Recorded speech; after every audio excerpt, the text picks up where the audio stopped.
besties. crochet crown make பண்ணலாமா? S, crochet வரக்கூடிய க்ரீடம் தான் மேக் பண்ண போகிறோம். ஸோ இந்த க்ரீடம் இப்போ ரொம்பவே ட்ரெண்டிங்காக போயிட்டு இருக்கிறது தான். ஸோ இதை எப்படி நான் மேக் பண்ணியிருக்கிறேன் அப்படின்னு சொல்லி இந்த வீடியோ ஃபுல்லாக நீங்கள் பார்த்து தெரிஞ்சுக்கொள்ள இயலும். ஆல்ரெடி ஃப்ளவரையும் ஃப்ளவருக்கு தேவையான சைட்டில் வரக்கூடிய ஃப்ளவர்ஸையும் நான் மேக் பண்ணிட்டேன். ஸோ இந்த மேக்கிங் வீடியோ இதில் வராது. நான் க்ரோனை தான் எப்படி செட் பண்ணி உங்களுக்கு செய்கிறேன்றது தான் இந்த வீடியோ ஃபுல்லாக நான் காட்ட போகிறேன்.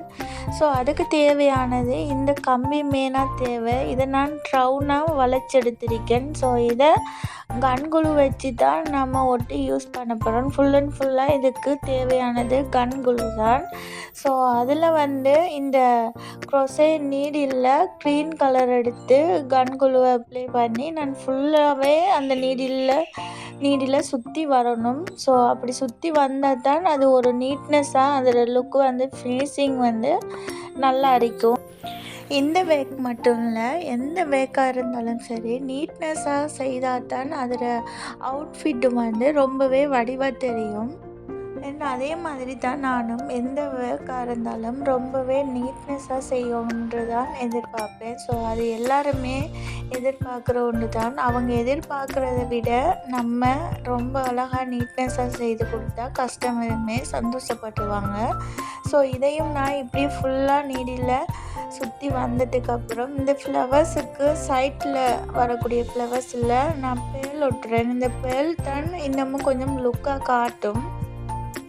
ஸோ அந்த பேர்ல்ஸ் எல்லாத்தையும் அந்த ஒயிட் ஃப்ளவரில் ஃபுல்லாகவே ஒட்டி எடுத்துட்டு நான் இதுக்கு ஆல்ரெடி சொன்ன மாதிரி கன்குழு தான் தேவை. கன்குழுவை யூஸ் பண்ணி நான் ஒட்டி எடுத்திருக்கேன். பாருங்கள் எவ்வளோவே வடிவாக தெரியுதுன்னு.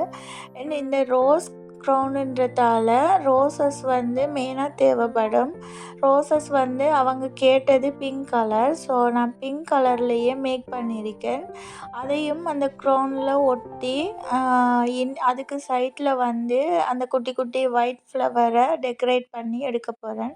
ஸோ நீங்கள் வீடியோவில் பார்த்தாலே விளங்கும் என்ன மாதிரி நான் ஒட்டி எடுக்கிறேன் அப்படின்னு சொல்லி. கொஞ்சம் நேரம் அந்த கன்குழுவை ஒட்டிட்டு ஒரு 2 மினிட்ஸ் சரி காய விடணும். அப்போ தான் அது கொஞ்சம் காஞ்சி வடிவாக வரும்.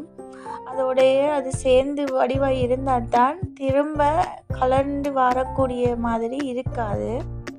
மெயினாக சொல்ல வேண்டிய விஷயம், இந்த க்ரோன்ற சைஸ் 60 சென்டிமீட்டர். 60 சென்டிமீட்டர் எல்லாருக்குமே போதுமான ஒரு மீடியம் அளவு தான். ஸோ இந்த க்ரீடம் நான் ஃபோட்டோ ஷூட்டுக்கு தான் மேக் பண்ணினது. ஸோ அடுத்த வீடியோவாக நான் அந்த ஃபோட்டோ ஷூட்டையும் அப்லோட் பண்ணுவேன். அந்த வீடியோ நான் இன்னும் ஷூட் பண்ணலை.